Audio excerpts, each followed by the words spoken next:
Since Flash Player is so often used on the web as the ideal video playback mechanism, it makes sense for us to examine this set of classes in detail. In this lesson, we'll see how to establish a video stream for playback over the traditional video object, as well as the hardware-accelerated stage video classes. So here we have a class that is going to be able to play back video for us, no matter what the circumstance. Some of the initial imports here include flash.events.event, flash.events.stageVideoAvailabilityEvent, which lets us know whether stage video is available on a particular system or not. FlashGeom_rectangle, which allows us to specify a specific area to display a stage video within. Flash.media.stageVideo for the stage video APIs themselves. Flash.media.stageVideoAvailability. The more traditional flash.media.video class, as well as the flash.net.netConnection and NetStream classes, which are used to actually stream the video.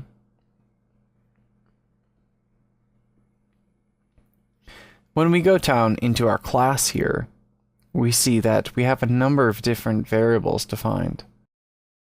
We have a constant video file, which is a string which points to our video, in this case video.mp4. We have a generic video object, so video is going to be a video object. And then we also have our hardware-accelerated stage video object here, which is just called stage video. No matter which object is used, we're always going to use a net connection and a net stream to establish a connection to the video file. And also a stream client, which is an object, which will interpret various functional expectations for these video streams. In the constructor function, we invoke initStream, which will establish our stream client and net connection and net stream for us. So going down into initStream, we can see that we define stream client as a new object, and then supply stream client with an onMetadata property, which is set equal to the onMetadata function. This particular onMetadata function is actually created in this file a bit later on, and doesn't really represent any sort of functionality. It only exists to satisfy the requirements of this object.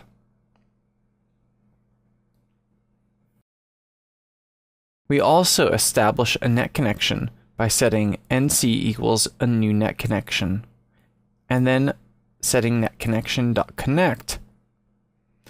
We pass in a null object for the connection since we're not connecting to a Flash media server at this time. We also set ns equal to a new net stream, passing in the previously established net connection object. We set netConnection.client equal to stream client, which will allow us to accept onMetadata events onto our net stream. We then set stage.addEventListener, and we listen for stage video availability events of type stage video availability. And whenever we get a new stage video availability event fired, it will invoke check stage video.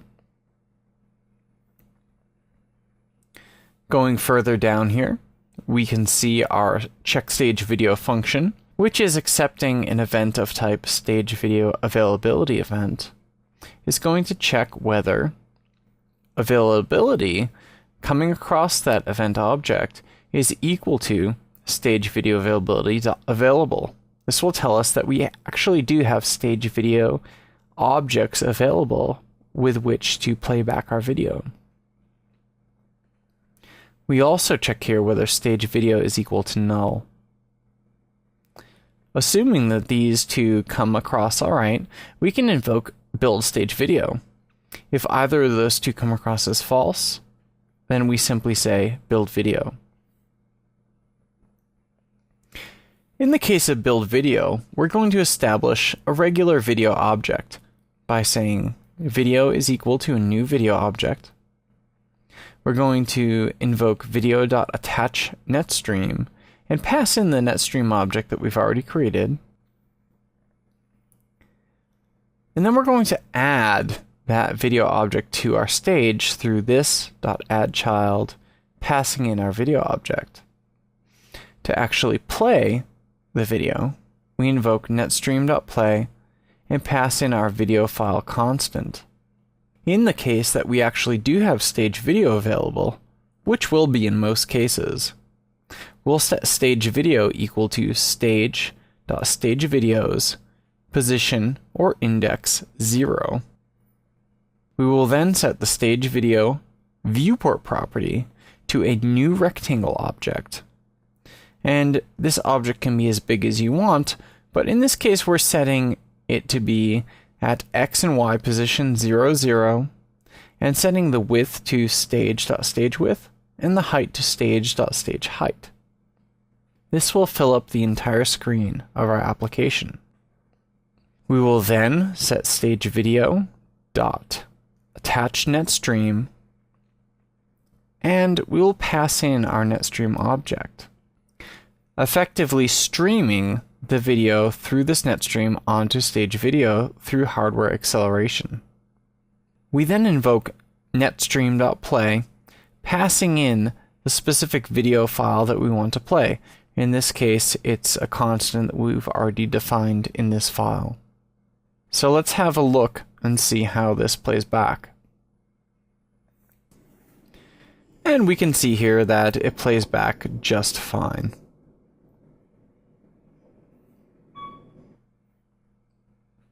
So this has been an example on how to utilize either the classic video object in Flash or the new stage video APIs in order to perform hardware accelerated video playback through ActionScript.